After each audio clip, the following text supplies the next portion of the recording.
ಎಲ್ರಿಗೂ ನಮಸ್ಕಾರ. ಮುನಿಯಪ್ಪ ಮೇಷ್ಟ್ರು ಶಿಷ್ಯ ಬಳಗ ಹಮ್ಮಿಕೊಂಡಂಥ ಸಮಗ್ರ ಸಾಹಿತ್ಯ ಮತ್ತು ಅಭಿನಂದನಾ ಗ್ರಂಥ ಜನಾರ್ಪಣೆಯ ಕಾರ್ಯಕ್ರಮದ ವೇದಿಕೆಯಲ್ಲಿರುವ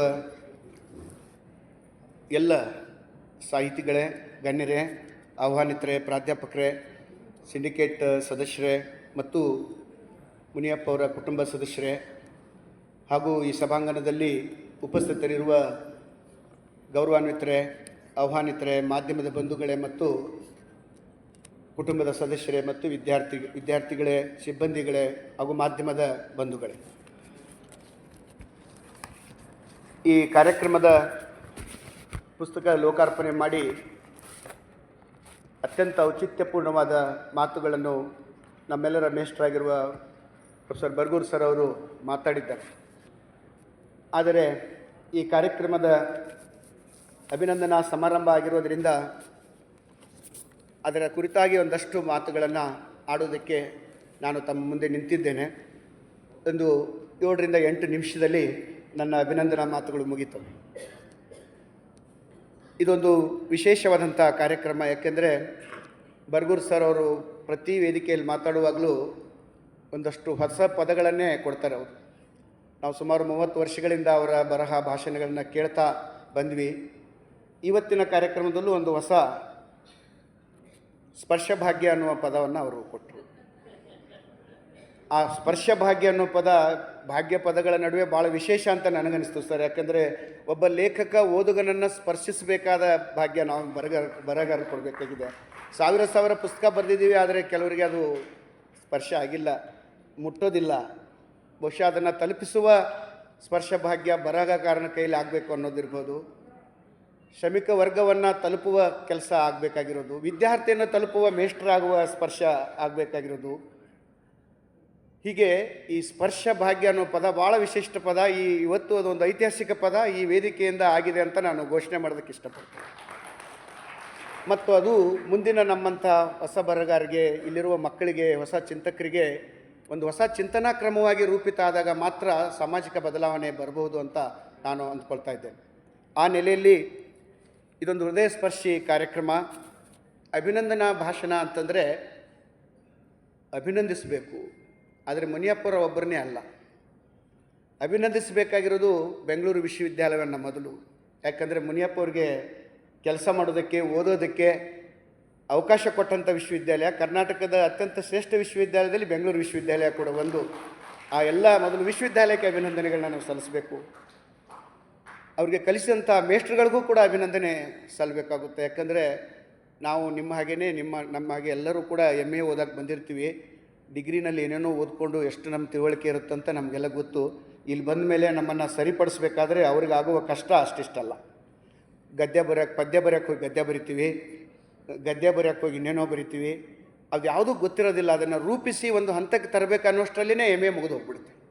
ಅಂಥ ಒಂದು ಸವಾಲಿನ ಮೇಷ್ಟ್ರುಗಳು ಒಂದು ಆ ವರ್ಗಕ್ಕೆ ಅಭಿನಂದನೆ ಸಲ್ಲಬೇಕಾಗುತ್ತೆ. ಕುಟುಂಬದ ಸದಸ್ಯರಿಗೆ ಅಭಿನಂದನೆ ಸಲ್ಲಬೇಕಾಗುತ್ತೆ. ಮುನಿಯಪ್ಪವ್ರಿಗೂ ಕೂಡ ಅಭಿನಂದನೆ ಸಲ್ಲಬೇಕು. ಜೊತೆಗೆ ಅವರನ್ನು ಅಭಿನಂದಿಸುವ ವಿದ್ಯಾರ್ಥಿ ಬಳಗಕ್ಕೂ ಅಭಿನಂದನೆ ಸಲ್ಲಬೇಕಾಗುತ್ತೆ. ಮತ್ತು ಈ ಕಾರ್ಯಕ್ರಮದಲ್ಲಿ ಕುಳಿತು ಸಾಕ್ಷೀಕರಿಸ್ತಿರುವ ನಿಮಗೆ ಒಂದು ವಿಶೇಷವಾದ ಅಭಿನಂದನೆಯನ್ನು ಸಲ್ಲಿಸಬೇಕಾಗುತ್ತೆ. ಹಾಗಾಗಿ ಅಭಿನಂದನಾ ಭಾಷಣ ಅನ್ನೋದು ಮುನಿಯಪ್ಪವರೊಬ್ಬರ ಗುಣಗಾನ ಅಲ್ಲ ಅಂತ ನಾನು ಭಾವಿಸಿದ್ದೇನೆ. ಹಾಗಾಗಿ ಈ ಒಂದು ಕಾರ್ಯಕ್ರಮದಲ್ಲಿ ನಾನು ಎಲ್ಲರನ್ನು ಅಭಿನಂದಿಸಿ, ಮುನಿಯಪ್ಪವರ ಜೊತೆಗೆ ನಾನು ಮುನಿಯಪ್ಪವ್ರಿಗಿಂತ 1 ವರ್ಷ ಹಿಂದೆ ಇದ್ದವನು. ನಾನು ಜೂನಿಯರ್ 1 ವರ್ಷ ಅವ್ರಿಗೆ. ಒಟ್ಟಿಗೆ ನಾವು ಅವರನ್ನು ಸೀನಿಯರ್ ಆಗಿದ್ದರು. 30 ವರ್ಷಗಳಿಂದ ನಾನು ಮುನಿಯಪ್ಪರ ಪರಿಚಯದಲ್ಲಿದ್ದೇನೆ. ನಾನು ಅವರು ಹಾಸ್ಟೆಲಲ್ಲೆಲ್ಲ ಒಟ್ಟಿಗೆ ಬೆಳೆದವರು. ಅವರು MAನಲ್ಲಿ ಇದ್ದಾಗಿನಿಂದಲೇ ಅವರಲ್ಲಿ ಒಂದು ರೀತಿಯ ಸ್ವಭಾವ, ಈ ಸ್ವಭಾವ ಮುನಿಯಪ್ಪ ಹೇಗಿದ್ದರು ಅಂದರೆ ಈಗ ಹೇಗಿದ್ದಾರೋ ಆವಾಗಲೂ ಹಾಗೇ ಇದ್ದರು. ಮುನಿಯಪ್ಪ ಅವರಲ್ಲಿ ಅವರ ವರ್ತನೆಯಲ್ಲಿ, ಸ್ವಭಾವದಲ್ಲಿ ಬದಲಾವಣೆ ಆಗಿಲ್ಲ. ಅದೇ ಒಂದು ಸಹಜ ಸ್ವಭಾವ, ಮೃದುತ್ವ ಸ್ವಭಾವ, ಯಾವಾಗಲೂ ನಕ್ಕೊಂಡು ಇರುವಂಥ ಸ್ವಭಾವ ಅವರು ವಿದ್ಯಾರ್ಥಿ ಇದ್ದಾಗಲೂ ಆಗಿತ್ತು. ಅವರು ಮೊದಲ ಬಾರಿಗೆ ನೆಟ್ ಪರೀಕ್ಷೆಯನ್ನು ಪಾಸ್ ಮಾಡಿದ್ರು. ಅದನ್ನು ಕೇಳಿದ ನನಗೆ ಅನ್ನಿಸ್ತು, ಈ ಮುನಿಯಪ್ಪರಲ್ಲಿ ಏನೋ ವಿಶೇಷ ಇದೆ, ಅದಕ್ಕೆ ಇವ್ರು ರೂಮ್ಗೆ ಹೋಗ್ಬೇಕು ನಾನು ಅಂತೇಳಿ ನಾನು ಮುನಿಯಪ್ಪರ ಗೆಳೆತನ ಮಾಡಿದ್ದು ನೆಟ್ ಪರೀಕ್ಷೆ ಪಾಸ್ ಮಾಡುವ ಸ್ವಾರ್ಥಕ್ಕಾಗಿ. ಆ ಮುನಿಯಪ್ಪ ಅವರನ್ನು ನಾನು ಪರಿಚಯ ಮಾಡ್ಕೊಂಡು ಅವ್ರ ಹತ್ರ ಹೋಗಿ, ಸರ್ ಇದು ಹೆಂಗೆ ಓದಿದ್ರಿ, ಇದೇನು ಮಾಡಿದ್ರಿ ಅಂತ ಕೇಳ್ತಾ ಅವ್ರ ಜೊತೆ ಅವರು ಭಾಳ ಚೆನ್ನಾಗಿ ಹೇಳ್ಕೊಟ್ರು, ಭಾಷೆಯಿಂದ ಹೇಳ್ಕೊಡ್ತೀನಿ ನಾನು ನಿಮಗೆ ಅಂತ ಹೇಳ್ಕೊಟ್ರು. ಮುಂದಿನ ವರ್ಷ ನಾನು ಕೂಡ ನೆಟ್ ಪರೀಕ್ಷೆ ಪಾಸಾದೆ. ಇದನ್ನು ಯಾಕೆ ಹೇಳ್ತಾ ಇದ್ದೀನಿ ಅಂದರೆ, ಇವತ್ತು ನಾನು ಕನ್ನಡ MA ಮಾಡಿಕೊಂಡು MEd ಮಾಡಿಕೊಂಡು ಅಕ್ಕಮಹಾದೇವಿ ಯೂನಿವರ್ಸಿಟಿಯಲ್ಲಿ ನಾನು ಪ್ರೊಫೆಸರಾಗಿ ಕೆಲಸ ಮಾಡ್ತಾಯಿದ್ದೀನಿ. ಬಹುಶಃ ಆ ನೆಟ್ ಕನ್ನಡ ಪಾಸ್ ಆಗಿದ್ದಕ್ಕೆ ನಾನು ಇವತ್ತು ಪ್ರೊಫೆಸರ್ ಆಗೋಕ್ಕೆ ಸಾಧ್ಯ ಆಯಿತು. ಅದು ಆಗೋಕ್ಕೆ ಸಾಧ್ಯ ಆಗಿದ್ದು ಮುನಿಯಪ್ಪ ಅವರ ಸಂಪರ್ಕ. ಇದು ಒಂದು ನಿಜವಾದ ಘಟನೆ ನಡೆದಿರೋದು. ಆದ್ದರಿಂದ ಮುನಿಯಪ್ಪ ಆ ಕಾಲದಿಂದಲೂ ಅವರೊಳಗೊಬ್ಬ ಮುಗ್ಧ ಹೃದಯದ ವ್ಯಕ್ತಿ ಆವಾಗಲಿಂದನೂ ಇದ್ದಾರೆ. ಭಾಳ ಸರಳ, ಮುಗ್ಧ. ಅದೇ ಮುಗ್ಧತನ ಇನ್ನೂ ಕೂಡ ಅವರಿಗೆ ಇದೆ. ಬಹುಶಃ ಇಷ್ಟೊಂದು ವಿದ್ಯಾರ್ಥಿಗಳು ಅವರನ್ನು ಪ್ರೀತಿಸೋದಕ್ಕೆ ಕಾರಣ ಅಂದರೆ ಅವರಲ್ಲಿರುವ ಆ ಮುಗ್ಧತೆಗಾಗಿ. ಭಾಳ ವಿದ್ಯಾರ್ಥಿಗಳ ಬಗ್ಗೆ ಅವ್ರು ಹೇಳ್ತಾ ಇರ್ತಾರೆ, ಆ ವಿದ್ಯಾರ್ಥಿಗಳ ಪ್ರೀತಿ ಬಗ್ಗೆ ಹೇಳ್ತಾ ಇರ್ತಾರೆ. ಎಲ್ಲರನ್ನೂ ಒಪ್ಪಿಕೊಳ್ಳುವ, ಎಲ್ಲರ ಜೊತೆ ನಡೆಯುವ ಒಬ್ಬ ಅಧ್ಯಾಪಕ ಮುನಿಯಪ್ಪ ಆಗಿರೋದ್ರಿಂದ ಆ ಸರಳತೆಯೇ ಅವರನ್ನು ಇವರ ಮಟ್ಟಕ್ಕೆ ತಂದಿದೆ ಅಂಥೇಳಿ ನಾನು ಅಂದ್ಕೋತೇನೆ. ಮತ್ತು ಆ ಸರಳತೆಯಿಂದಲೇ ಅವರು ಇನ್ನೂ ಬೆಳೆಯಬಹುದು ಅಂತ ಕೂಡ ನಾನು ಹೇಳೋದಕ್ಕೆ ಇಷ್ಟಪಡ್ತೇನೆ. ಜೊತೆಗೆ ತಮ್ಮ ಕೃತಿಗಳಲ್ಲಿ ಅವರೇ ನಿವೇದಿಸಿಕೊಂಡಿರುವಂಥ ಹಳೆ ಊರಿನ ಒಬ್ಬ ಹುಡುಗ ಬೆಂಗಳೂರಿನ ಜ್ಞಾನಭಾರತಿಗೆ ಬಂದು ತಲುಪಿರುವ ಪ್ರಯಾಣ ಭಾಳ ವಿಶಿಷ್ಟವಾದದ್ದಾಗಿದೆ. ಮೇಷ್ಟ್ರು ಅದ್ರ ಬಗ್ಗೆ ಆಗಲೇ ಹೇಳಿರೋದ್ರಿಂದ ಮತ್ತೆ ನಾನು ಅದನ್ನು ಪುನರುಚ್ಚಾರ ಮಾಡೋದಿಲ್ಲ. ಆ ಪುಸ್ತಕಗಳನ್ನ ಓದಿದಾಗ ತಮಗೆಲ್ಲ ಅದು ದಕ್ಕುತ್ತೆ. 18 ಪುಟದ ಒಂದು ಆರಂಭಿಕ ನಡೆದು ಬಂದ ಮಾರ್ಗವನ್ನು ಅವರು ಬರೆದಿದ್ದಾರೆ. ಅದರ ಒಳಗಡೆ ಬಹುಶಃ ನಾವು ಬರೆಯುವಾಗ ಮುಚ್ಚಿಡ್ತೇವೆ ನಾವು ಎಷ್ಟೋ ವಿಷಯಗಳನ್ನು. ಓದುಗರಿಗಾಗಿ ಕೆಲವು ಬರಿತೇವೆ ನಾವು. ಆದರೆ ಮುನಿಯಪ್ಪ ಹಾಗಿಲ್ಲ. ಅವರು ಶಾಲೆಗೆ ಹೋಗುವಾಗ ಹಕ್ಕಿಗಳನ್ನು ಬೇಟೆ ಆಡೋದು, ಅವನ್ನ ಸುಟ್ಟು ತಿನ್ನೋದು, ಹೀಗೆಲ್ಲ ಮಾಡ್ತಿದ್ರಂತೆ. ಅದನ್ನು ನೋಡಿದ ಮನೆಯವರು ಅವ್ರನ್ನ ಹೊಡೆದ ಪ್ರಸಂಗಗಳನ್ನು ಕೂಡ ಅವರು ಬರೆದಿದ್ದಾರೆ. ಬಹುಶಃ ಕೆಲವರು ಬರೆಯೋದಿಲ್ಲ, ಆದರೆ ಅವರು ಭಾಳ ಮುಕ್ತವಾಗಿ ತಮ್ಮ ಅನಿಸಿಕೆಗಳನ್ನು ಅವರು ದಾಖಲಿಸಿದ್ದಾರೆ. ಪ್ರಾಮಾಣಿಕವಾದ ಅನಿಸಿಕೆಗಳನ್ನು ಅವರು ದಾಖಲಿಸಿದ್ದಾರೆ. ಆ ಕಾರಣಕ್ಕಾಗಿ ಅವರ ಬರಹದಲ್ಲಿಯೂ ಕೂಡ ಅದು ಬರ್ತಾ ಇದೆ. ಹಾಗಾಗಿ ಈ ಹಳೆ ಊರಿನ ಒಬ್ಬ ಹುಡುಗ ಈ ಹೊಸ ಊರಿಗೆ ಬಂದು ತಲುಪಿದ ಪ್ರಯಾಣ ಒಂದು ದೊಡ್ಡ ಪ್ರಯಾಣ. ಅದು ಎಲ್ಲರ ಜೀವನದಲ್ಲಿಯೂ ಆ ಪ್ರಯಾಣ ಇದೆ. ಸರ್ ಅದನ್ನು ಹೇಳ್ತಾ ಇದ್ದರು, ನಮ್ಮ ಕಾಲ ಆಗಿತ್ತು, ಈಗಿನ ಕಾಲ ಹೀಗಿದೆ ಅಂತೇನಿಲ್ಲ. ಎಲ್ಲ ಕಾಲದಲ್ಲಿಯೂ ಎಲ್ಲ ಸಂಕಷ್ಟಗಳು ಇರುತ್ತವೆ. ಈಗೆಯೂ ಕೂಡ ಆ ಸಂಕಷ್ಟಗಳಿವೆ. ನಾವು ಎದುರಿಸಿದ ಸವಾಲುಗಳನ್ನು ಕೂಡ ನೀವು ಎದುರಿಸ್ತಾ ಇದ್ದೀರಾ. ಆದರೆ ಅದರ ಕ್ರಮ ಬೇರೆಯಾಗಿದೆ ಅಷ್ಟೇ, ಸ್ವರೂಪ ಬೇರೆಯಾಗಿದೆ. ಅವುಗಳಿಗೆ ಕೊಂಡುಕೊಳ್ಬೇಕಾದ ಉತ್ತರ ಮತ್ತು ಮಾರ್ಗಗಳು ಹೊಸದಾಗಿರಬೇಕು ಅನ್ನೋದು ಮಾತ್ರ ಮುಖ್ಯ ಅಂತ. ಆ ನೆಲೆಯಲ್ಲಿ ಮುನಿಯಪ್ಪ ಅವರ ಬರವಣಿಗೆ ಕೂಡ ಸ್ಟಾರ್ಟ್ ಆಯಿತು.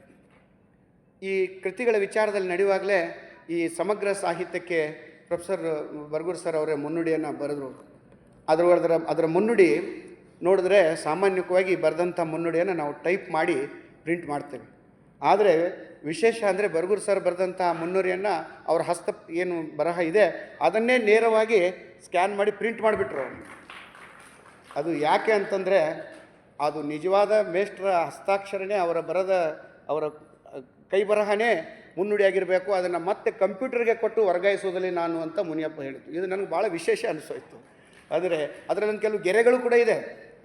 ಸರ್ ಬರಹ ಹೆಂಗಿತ್ತೆ ಅಂತ ನೋಡೋರಿಗೆ ಅದೊಂದು ಆಕರ್ಷಣೆ ಕೂಡ ಹೌದು.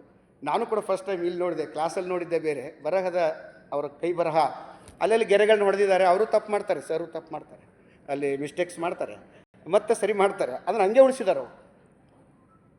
ಇದರಲ್ಲಿ ವಿಶೇಷ ಇದೆ ಮತ್ತು ಇದರಲ್ಲಿ ಒಂದು ತಾಜಾತನ ಇದೆ, ಒಂದು ಫ್ರೆಶ್ನೆಸ್ ಇದೆ. ಇದರಲ್ಲಿ ಇದೇ ಕರೆಕ್ಟು ಅಂತ ನನಗನ್ನಿಸಿದೆ. ಹಾಗಾಗಿ ಜನಪದದ ವಿದ್ಯಾರ್ಥಿಗಳ ದೃಷ್ಟಿಯಲ್ಲಿ ಇದೊಂದು ಮಹತ್ವದ ಐತಿಹ್ಯವಾಗಿ ಅದು ಉಳಿತದೆ ಅಂಥೇಳಿ ಆ ಕಾರಣಕ್ಕಾಗಿ ನಾನು ನಮ್ಮ ಸಂಪಾದಕ ಮಂಡಳಿಯವರನ್ನು ವಿಶೇಷವಾಗಿ ಅಭಿನಂದನೆಗಳನ್ನು ಸಲ್ಲಿಸ್ತೇನೆ. ಜೊತೆಗೆ ಮೇಷ್ಟ್ರು ಈ ಬೆಳವಣಿಗೆಯ ಜೊತೆಯಲ್ಲಿ ಅಧ್ಯಾಪಕರ ಕುರಿತಾಗಿಯೇ ಒಂದು ಮಾತು ಹೇಳಿದ್ರು. ಅದು ಬಹಳ ಮುಖ್ಯವಾದ ಮಾತು, ನಮ್ಮೆಲ್ಲರಿಗೂ ಅನ್ವಯಿಸ್ತಕ್ಕಂಥದ್ದು. ಪ್ರೊಫೆಸರ್ ಎನ್ನುವುದು ಸ್ಥಾನ, ಮೇಷ್ಟ್ರು ಎನ್ನುವುದು ಮಾನ. ಇದು ಬರ್ಗೂರು ಸರ್ ಹೇಳಿದ ಮಾತು. ಪ್ರೊಫೆಸರ್ ಅನ್ನೋದು ಒಂದು ಸ್ಥಾನ, ಮೇಷ್ಟ್ರು ಅನ್ನೋದು ಒಂದು ಮಾನ. ನೀವು ಯಾವುದನ್ನು ಪಡ್ಕೋಬೇಕು ಅನ್ನೋದನ್ನು ಅವರು ಸೂಚ್ಯವಾಗಿ ನಮಗೆ ಬಿಟ್ಟಿದ್ದಾರೆ. ಇದು ಬರೀ ಯೂನಿವರ್ಸಿಟಿ ಪ್ರೊಫೆಸರ್ಗೆ ಹೇಳಿದ್ದಲ್ಲ, ಅವರು ಕಲಿಸುವ ಎಲ್ಲ ಅಧ್ಯಾಪಕ ವರ್ಗಕ್ಕೂ ಪ್ರಾಥಮಿಕದಿಂದ ವಿಶ್ವವಿದ್ಯಾಲಯದ ಎಲ್ಲರಿಗೂ ಅನ್ವಯಿಸ್ತಕ್ಕಂಥದ್ದು. ನಾನೊಬ್ಬ ಪ್ರೊಫೆಸರ್ ಅನ್ನೋದು ಒಂದು ಸ್ಥಾನ, ಅದು ನಾನು ಮೇಷ್ಟ್ರು ಅನ್ನೋದಿದೆ ಅಲ್ಲ, ಅದು ಮಾನ. ಅಂದರೆ ನಮ್ಮ ಮಾನವನ್ನು ಉಳಿಸಿಕೊಳ್ಳುವ, ನಮ್ಮ ಮಾನವನ್ನು ಬೆಳೆಸಿಕೊಳ್ಳುವ, ನಮ್ಮ ವಿದ್ಯಾರ್ಥಿ ವರ್ಗವನ್ನು ಬೆಳೆಸಿಕೊಳ್ಳುವ ಜವಾಬ್ದಾರಿ ನಮ್ಮದೇ ಆಗಿದೆ ಅನ್ನುವ ಮಾತನ್ನು ಅವರು ಸೂಚ್ಯವಾಗಿ ಹೇಳಿದ್ದಾರೆ. ಹಾಗಾಗಿ ಬರೀ ಹುದ್ದೆಯಿಂದ ನಾವು ಪ್ರಾಧ್ಯಾಪಕರಾಗದೆ ಮೇಷ್ಟ್ರಾಗಿ ವರ್ಗವಾಗುವಿಕೆಯನ್ನು ಅವರು ಸೂಚಿಸಿದ್ದಾರೆ. ಅದು ಎಲ್ಲ ಕಾಲಕ್ಕೂ ನಾವು ಗಮನಿಸಬೇಕಾದಂಥ ಮಾತು. ಆ ನೆಲೆಯಲ್ಲಿ ಒಂದು ಸಾಮಾನ್ಯವಾಗಿ ಅಧ್ಯಾಪಕರಲ್ಲಿ, ನಾನು ಒಬ್ಬ ಎಜುಕೇಷನ್ ಪ್ರೊಫೆಸರು, ನನಗನ್ನಿಸುತ್ತೆ ಅಧ್ಯಾಪಕರಲ್ಲಿ ನಾವು 3 ರೀತಿಯಲ್ಲಿ ವಿಭಾಗಿಸ್ಬೋದು. ವಿದ್ಯಾರ್ಥಿಗಳನ್ನು ಅತ್ಯಂತ ಹೆಚ್ಚು ಪ್ರೀತಿಸುವ ಅಧ್ಯಾಪಕರು, ಇನ್ನು ಎರಡನೇವರು ತಮ್ಮನ್ನು ತಾವೇ ಪ್ರೀತಿಸಿಕೊಳ್ಳುವ ಅಧ್ಯಾಪಕರು, ಯಾರನ್ನೂ ಪ್ರೀತಿಸದ ಅಧ್ಯಾಪಕ. ಅವ್ರಿಗೆ ಇಡೀ ವ್ಯವಸ್ಥೆ ಬಗ್ಗೆ, ವಿದ್ಯಾರ್ಥಿಗಳ ಬಗ್ಗೆ, ಅವ್ರ ಬಗ್ಗೆ, ಎಂಟೈರ್ ಜಗತ್ತಿನ ಬಗ್ಗೆನೇ ಒಂದು ತಿರಸ್ಕಾರ ಇರುತ್ತೆ. ಅವ್ರು ಮೂರನೇದವರು. ಅದರ ಮುನಿಯಪ್ಪ ಮೊದಲನೇವರು. ಮಕ್ಕಳನ್ನು, ವಿದ್ಯಾರ್ಥಿಗಳನ್ನು ಅತ್ಯಂತ ಹೆಚ್ಚು ಪ್ರೀತಿಸುವ ಅಧ್ಯಾಪಕರು. ಹಾಗಾಗಿ ಈ ಅಧ್ಯಾಪಕರಾಗುವ ನಾವುಗಳು ಮಕ್ಕಳನ್ನು ನಾವು ಪ್ರೀತಿಸಲೇಬೇಕು, ಅವರ ತಪ್ಪುಗಳನ್ನು ನಾವು ಪ್ರೀತಿಸಲೇಬೇಕು. ಅವರು ಏನಾದರೂ ಬರ್ಕೊಂಡು ಬಂದಾಗ ಅದನ್ನು ಶುದ್ಧೀಕರಿಸಲೇಬೇಕು. ಮಕ್ಕಳನ್ನು ಪ್ರೀತಿಸಿಂದ ಆಹ್ವಾನಿಸುವ ಮೇಷ್ಟ್ರಾದಾಗ ಮಾತ್ರ ನಾವು ಮುಂದಿನ ತಲೆಮಾರಿಗೆ ಏನಾದರೂ ಕೊಡೋಕ್ಕೆ ಸಾಧ್ಯ ಅನ್ನೋದು ಈ ಅಭಿನಂದನಾ ಸಂದರ್ಭದಲ್ಲಿ ಮುನಿಯಪ್ಪರಿಗೆ ಕುರಿತಂತೆ ನನಗೆ ಅದು ಸತ್ಯ ಅನ್ನಿಸ್ತಾ ಇದೆ. ಜೊತೆಗೆ ಕನ್ನಡ ಅಧ್ಯಯನ ಕೇಂದ್ರ ಏನಿದೆ ಅದಕ್ಕೊಂದು ಇತಿಹಾಸನೇ ಇದೆ. ಅಲ್ಲಿ ಕಲಿಸಿದಂಥ ಮೇಷ್ಟ್ರ ಬಳಗಗಳು, ಅವರು ನನ್ನಂಥ ಸಾವಿರಾರು ಮಕ್ಕಳ ಮೇಲೆ, ವಿದ್ಯಾರ್ಥಿಗಳ ಮೇಲೆ ಬೀರೋಂಥ ಪ್ರಭಾವ, ಮತ್ತು ಅದು ಭಾಳ ಪಾಪ್ಯುಲರ್ ಕೂಡ ಹೌದು. ಅತ್ಯಂತ ಹೆಚ್ಚು ಪ್ರೇಮವಾದಂಥ ವಿಭಾಗನೂ ಅದೇ ಇರಬೇಕು ಅಂತ ಅನಿಸುತ್ತೆ, ನನ್ನನ್ನು ಸೇರಿಸ್ಕೊಂಡು. ಅಲ್ಲಿ ಓದುವುದು, ಜೊತೆಗೆ ಓದುವುದು, ಬೆರೆಯುವುದು ಒಂದು ವಿಶಿಷ್ಟವಾದಂಥ ವಿಭಾಗ ಅದು. ಮತ್ತು ಅಷ್ಟೇ ಸಾಧಕರನ್ನು ಕೂಡ ಅದು ಕೊಟ್ಟಿದೆ. ಇವತ್ತು ನಾಡಿನಾದ್ಯಂತ ಬೆಂಗಳೂರು ವಿಶ್ವವಿದ್ಯಾಲಯದ ಕನ್ನಡ ಅಧ್ಯಯನ ಕೇಂದ್ರ ನಾಡಿನಾದ್ಯಂತ ಮತ್ತು ಬೇರೆ ಬೇರೆ ಪ್ರದೇಶಗಳಲ್ಲಿ ಇಲ್ಲಿ ಓದಿದಂಥ ವಿದ್ಯಾರ್ಥಿಗಳು ಪ್ರಾಧ್ಯಾಪಕರಾಗಿ, ಸಂಶೋಧಕರಾಗಿ ಕೆಲಸ ಮಾಡ್ತಿರುವಂಥದ್ದು, ಅಲ್ಲಿರುವ ಮೇಷ್ಟ್ರುಗಳು ನಮಗೆಲ್ಲ ಕೊಟ್ಟಂಥ ಮಾರ್ಗದರ್ಶನದ ಫಲ ಅದು ಮುನಿಯಪ್ಪ ಅವ್ರಿಗೂ ಕೂಡ ದಕ್ಕಿದೆ. ಆದ್ದರಿಂದ ಆ ಎಲ್ಲ ಮೇಷ್ಟ್ರು ಒಂದು ಏನು ಬಳಗ ಇದೆ, ಅವರಿಗೆ ನಾವೆಲ್ಲರೂ ಕೂಡ ಯಾವಾಗಲೂ ಕೂಡ ಚಿರಋಣಿಯಾಗಿರಬೇಕಾಗುತ್ತೆ ಅನ್ನುವ ಮಾತನ್ನು ಕೂಡ ನಾನು ಹೇಳೋದಕ್ಕೆ ಇಷ್ಟಪಡ್ತೀನಿ. ಜೊತೆಗೆ ಇನ್ನೊಂದು ಪಾಠ ನಾನು ಹೇಳಿ ಮುಗಿಸ್ತೇನೆ, 6 ನಿಮಿಷ ಆಯಿತು. ಮುನಿಯಪ್ಪ ಅವರು ಈ ಅಭಿನಂದನಾ ಸಮಾರಂಭವನ್ನು ನಾನು ಒಂದು ಅಂತರಾವಲೋಕನ ಸಮಾರಂಭ ಅಂತ ತಿಳ್ಕೊಂಡಿದ್ದೇನೆ. ಇಂಟ್ರಾಸ್ಪೆಕ್ಷನ್ ಪ್ರೋಗ್ರಾಮ್ ಅಂತ ನಾನು ತಿಳ್ಕೊಂಡಿದ್ದೀನಿ. ಇಂಟ್ರಾಸ್ಪೆಕ್ಷನ್ ಅಂದರೆ ನಮ್ಮನ್ನೇ ನಾವೇ ನೋಡಿಕೊಳ್ಳುವ ಕಾರ್ಯಕ್ರಮ, ಅಂತರಾವಲೋಕನ ಅಂತ. ಸಾಮಾನ್ಯವಾಗಿ ಅಭಿನಂದನಾ ಗ್ರಂಥ ಇವೆಲ್ಲ ರಿಟೈರ್ಡ್ ಆದಮೇಲೆ ಬರುವಂಥದ್ದು. ಆವಾಗ ಎಲ್ಲ ಬಾಲ್ ಮುಗಿದೋಗಿರ್ತದೆ, ಓವರೆಲ್ಲ ಮುಗಿದೋಗಿರುತ್ತೆ, ಬ್ಯಾಟಿಂಗ್ ಮಾಡೋಕ್ಕೆ ಏನೂ ಇರಲ್ಲ. ಆದರೆ ಮುನಿಯಪ್ಪರ ಅಭಿನಂದನಾ ಸಮಾರಂಭ ನಡೀತಾ ಇರೋದು ಮಿಡಲ್ ಓವರಲ್ಲಿ. 10 ಓವರ್ ಆಗಿದೆ, ಇನ್ನು 10 ಓವರ್ ಬಾಕಿ ಇದೆ. ಇನ್ನೇನು ಮಾಡ್ಬೋದು ನಾನು ತಂಡ ಗೆಲ್ಲಿಸೋಕ್ಕೆ ಅನ್ನುವ ಇಂಟ್ರಾಸ್ಪೆಕ್ಷನ್ ಮಾಡ್ಕೊಳ್ಳೋದಕ್ಕೆ ತುಂಬ ಅವಕಾಶ ಇದೆ. ಇಲ್ಲಿವರೆಗೆ ನಾನು ಏನೇನು ಬರೆದೆ, ಅದರಿಂದ ಮುಂದೇನು ಬರೀಬೇಕು, ನನ್ನ ಕೃತಿಗಳಲ್ಲಿರುವಂಥ ಮಿತಿಗಳೇನು, ನಾನು ಯಾವ ಏರಿಯಾಯನ್ನು ಬಿಟ್ಟಿದ್ದೇನೆ. ಸರ್ ಆಗಲೇ ಸೂಚನೆ ಕೊಟ್ಟರು. ದೇವೇಂದ್ರನ ಕುದುರೆ ಮುನಿಯಪ್ಪ ಅವರ ಮಕ್ಕಳ ಕಥಾ ಸಂಕಲನ, ಮಕ್ಕಳ ಸಾಹಿತ್ಯದ ಕಡೆ ನಾವು ಹೋಗಬೇಕಾದ ಮಾರ್ಗವನ್ನು ಕೂಡ ಸೂಚಿಸಿದರು ಮೇಷ್ಟ್ರು. ಬಹುಶಃ ಆ ರೀತಿಯ ತಮ್ಮನ್ನು ಬರಹಕ್ಕೆ ಅಂತರಾವಲೋಕನ ಮಾಡಿಕೊಳ್ಳುವ ಮತ್ತು ಬೋಧನೆಯಲ್ಲಿ ಅಂತರಾವಲೋಕನ ಮಾಡಿಕೊಳ್ಳುವ PhD ಮಾರ್ಗದರ್ಶನ ಮಾಡ್ತಾಯಿದ್ದಾರೆ ಅವರು. ಸುಮಾರು 10-12 ಪದವಿಗಳು ಸಿಕ್ಕಿದೆ. ಆ ಟಾಪಿಕ್ಗಳಲ್ಲಿ ಹೊಸದೇನಾದರೂ ತರಲಿಕ್ಕೆ ಸಾಧ್ಯ ಇದೆಯಾ ಅನ್ನುವ ಅಂತರಾವಲೋಕನ ಮಾಡಿಕೊಳ್ಳುವ ಮತ್ತು ಹೊಸ ತಲೆಮಾರಿಗೆ ಕೊಡಬೇಕಾದಂಥ ದಾರಿಗಳ ಬಗ್ಗೆ, ಬರವಣಿಗೆ ಬಗ್ಗೆ, ವಿಮರ್ಶೆ ಬಗ್ಗೆ ಅಂತರಾವಲೋಕನ ಮಾಡಿಕೊಂಡು ಮುಂದಿನ ನಡೆಯನ್ನು ರೂಪಿಸಿಕೊಳ್ಳುವ ಒಂದು ಅಂತರಾವಲೋಕನ ಕಾರ್ಯಕ್ರಮ ಇದಾಗಿದೆ ಅಂತ ಹೇಳಿ ನಾನು ಪರಿಭಾವಿಸ್ತೇನೆ. ಅದನ್ನು ಮುನಿಯಪ್ಪ ಅವರು ಮುಂದೆ ಮಾಡ್ತಾರೆ ಅಂತ ಕೂಡ ನಮಗೆ ಆಶೆ ಇದೆ. ಸೊ ಅವರ ವ್ಯಕ್ತಿತ್ವದ ಬಗ್ಗೆ ನಾನು ಇಲ್ಲಿರುವವರು, ಬಹುಶಃ ಇಲ್ಲಿರುವ ಮ್ಯಾಕ್ಸಿಮಮ್ ಹೆಚ್ಚಿನ ಜನರಿಗೆ ಮುನಿಯಪ್ಪ ಪರಿಚಯಿಸ್ತಾರೆ ಇರೋದ್ರಿಂದ ಅವರ ಸ್ವಭಾವವನ್ನು ನಾನು ಮತ್ತೆ ಹೇಳಿದ್ರೆ ಅದು ಚೆನ್ನಾಗಿರೋದಿಲ್ಲ. ಆದ್ದರಿಂದ ಅವರ ಸರಳತೆ, ಆ ಮುಗ್ಧತೆ ಅವರನ್ನು ಒಂದು ಕೆಲಸದಲ್ಲಿ ತೊಡಗಿಸ್ಕೊಂಡು ಅವರು MA ಮುಗಿದು ವರ್ಷವೇ ಅಧ್ಯಾಪಕರಾಗಿ ನೇಮಕ ಆದರು. ಆ ಭಾಗ್ಯ ಎಲ್ಲರಿಗೂ ಸಿಗೋದಿಲ್ಲ, ಕ್ರೆಡಿಟ್ ಸಿಗೋದಿಲ್ಲ. ಅದು ಅವರ ಪ್ರಯತ್ನದಿಂದಾಗಿ ತಕ್ಷಣ ಅವರಿಗೆ ಅಧ್ಯಾಪಕ ವೃತ್ತಿ ಸಿಕ್ತು. ಅದನ್ನು ಭಾಳ ಚೆನ್ನಾಗಿ ಅವರು ಮಾಡ್ಕೊಂಬಂದರು. ಜೊತೆಗೆ ಬೋಧನೆ ಆಯಿತು. ಅವರು ನಿರ್ದೇಶಕರಾಗಿದ್ದಾಗ ಪಠ್ಯಪುಸ್ತಕಗಳ ಯೋಜನೆಯನ್ನು ಭಾಳ ಸಮರ್ಥವಾಗಿ ಅವರು ನಿರ್ವಹಿಸಿದರು, ಕಾರ್ಯಕ್ರಮಗಳನ್ನ ಸಂಘಟಿಸಿದರು. ಮತ್ತು ಅವರ PhD ಥೀಸಿಸ್ಗಳನ್ನ ನಾನು ನೋಡಿದೆ ಮೊನ್ನೆ ಬಂದಾಗ.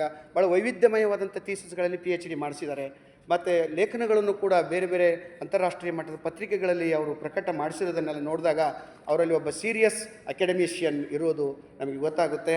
ಅದನ್ನು ಅವರು ಮುಂದುವರಿಸ್ಕೋಬೇಕು ಅಂತ ನಾನು ಕೇಳಿಕೊಂಡು ಮತ್ತೊಂದು ಸಾರಿ ಈ ಒಂದು ಅವಕಾಶವನ್ನು ಕಲ್ಪಿಸಿದಂಥ ವಿದ್ಯಾರ್ಥಿ ಬಳಗಕ್ಕೆ, ಸ್ನೇಹಿತರಿಗೆ, ನಮ್ಮ ಲಕ್ಷ್ಮೀನಾರಾಯಣರಿಗೆ ವಿಶೇಷವಾಗಿ ಭಾಳ ಕ್ರಿಯಾಶೀಲ ಒಂದು ತಂಡವನ್ನು ಕಟ್ಟಿಕೊಂಡು ಅವರು ಮತ್ತು ನಮ್ಮ ಲಿಂಗರಾಜ್ ಸರ್ ಅವರು, ಇನ್ನಿತರ ಎಲ್ಲ ಮಿತ್ರ ಬಳಗದವರು ಈ ಕಾರ್ಯಕ್ರಮವನ್ನು ಮಾಡಿಕೊಟ್ಟಿದ್ದಕ್ಕೆ ಮತ್ತು ಇಲ್ಲಿ ಕೇಳಿದಂಥ ತಮ್ಮೆಲ್ಲರಿಗೆ, ವೇದಿಕೆಯ ಗಣ್ಯರಿಗೆ ಈ ಅವಕಾಶ ಕಲ್ಪಿಸಿದ್ದಕ್ಕಾಗಿ ನಾನು ಧನ್ಯವಾದಗಳು ಅರ್ಪಿಸಿ ನನ್ನ ಮಾತುಗಳನ್ನು ಮುಗಿಸ್ತೇನೆ. ನಮಸ್ಕಾರ.